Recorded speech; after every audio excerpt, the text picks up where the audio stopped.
एक गांव की एक छोटी सी घर में मधुकर नामक एक आदमी रहता था। वो गन्ने की रस बना के बेचता था। मधुकर को बहुत मेहनत करके काम करने की मानसिकता था। एक दिन मधुकर गन्ने की रस बना के बेच रहा था। तब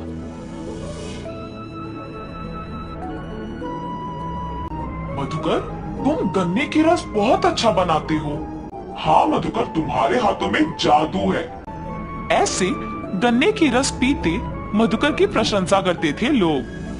मुझे आलसी ना होके मेरे गन्ने की रस के बारे में सबको पता चलने के लिए अच्छा और स्वादिष्ट रहने वाली गन्ने की रस बनाना होगा। ऐसे हर रोज वो और स्वादिष्ट गन्ने की रस बनाने का प्रयत्न करता था।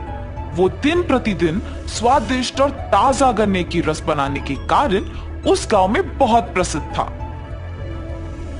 एक दिन मधुकर देर रात तक दुकान में ही रह के और नए तरीके से गन्ने की रस बनाने का प्रयत्न कर रहा था।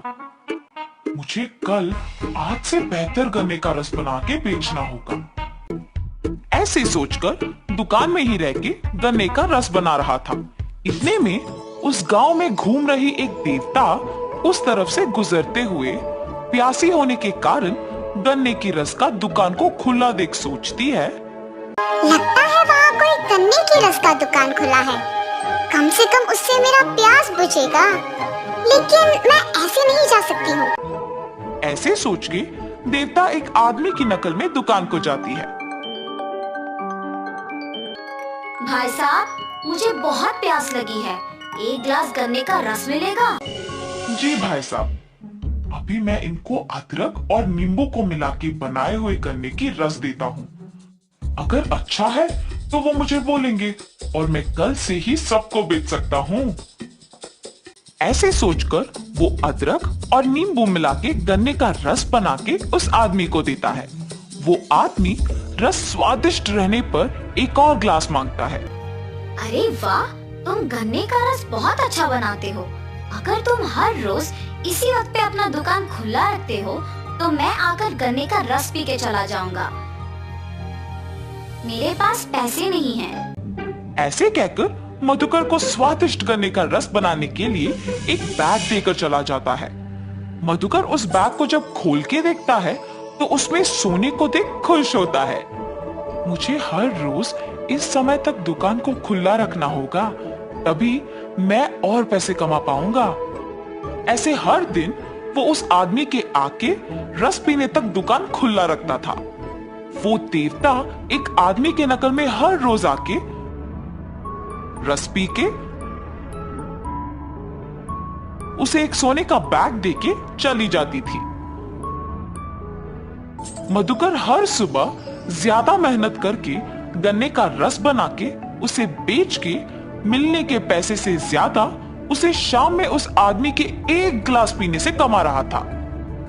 और इस वजह से वो दिन पूरा मेहनत करने के बजाय सिर्फ शाम में ही दुकान खोलने का फैसला लेता है। मुझे हर रोज सुबह गन्ने का रस बना के बेचने की जरूरत नहीं है। अब से सिर्फ उस आदमी के आने के समय पर दुकान खोल के स्वादिष्ट गन्ने का रस बना के उन्हें देना है। बस उनके दिए हुए सोने से मैं आराम से जी सकता हूँ। ऐसे सोचकर मधुकर उस आदमी के आने के समय पर ही दुकान खोलता था। ऐसे उनके दिए हुए सोने से खुशी खुशी जी रहा था। एक दिन मधुकर उसके दोस्त से मिलता है। क्या हुआ मधुकर, आजकल दुकान नहीं खोल रहे हो? कुछ नहीं, व्यापार अच्छा नहीं चल रहा, इसीलिए दुकान नहीं खोल रहा हूँ। मुझे अब से दुकान खोलने की कोई जरूरत नहीं है। मैं अगर थोड़ी देर शाम में दुकान खोलूंगा तो मुझे दिन पूरा मेहनत करने से भी दुगना पैसा मिलेगा। हर रोज उस आदमी के आने के टाइम पे वो दुकान खोलता था और उसे ताजे गन्ने का रस बना के देता था। ऐसे कुछ दिनों में सुबह दुकान ना खोलने के कारण उसकी आदतें बदल गई थी। मेहनत से काम करने वाला मधुकर अब कोई मेहनत के बिना आराम से रहने लगा। एक दिन मधुकर उसके पास के सारे पैसे गिनते हुए उस आदमी के आने के समय पे दुकान नहीं खोलता है। वो आदमी आके देखता है कि दुकान खुला नहीं है और वहां से चले जाता है। गिनती में व्यस्त मधुकर को अचानक याद आता है कि वो दुकान खोलना भूल गया, लेकिन समय तब तक बहुत हो चुका था और वो दुखी होता है कि अब तक वो आदमी चला गया होगा। अरे रे, आज के आने वाले पैसों को खो दिया मैंने। कल मैं उस आदमी के आने के समय से पहले ही दुकान खोल दूंगा। ऐसे सोचकर पैसे कमाने की सोच में मग्न होकर और दुख के कारण वो पूरी रात नहीं सो पाता है। सुबह होने के बाद भी वो सोए बिना सोचते ही रहता है। आज मैं उस आदमी को ताजा गन्ने का रस पिला के ही चैन से सो पाऊंगा। ऐसे सोच के वो सोए बिना बैठे रहता है, मगर शाम को वो अपनी नींद रोक नहीं पाता है। उस आदमी के आने से पहले बहुत समय है ना, इस बीच मैं थोड़ी देर के लिए सो के उठ जाऊंगा।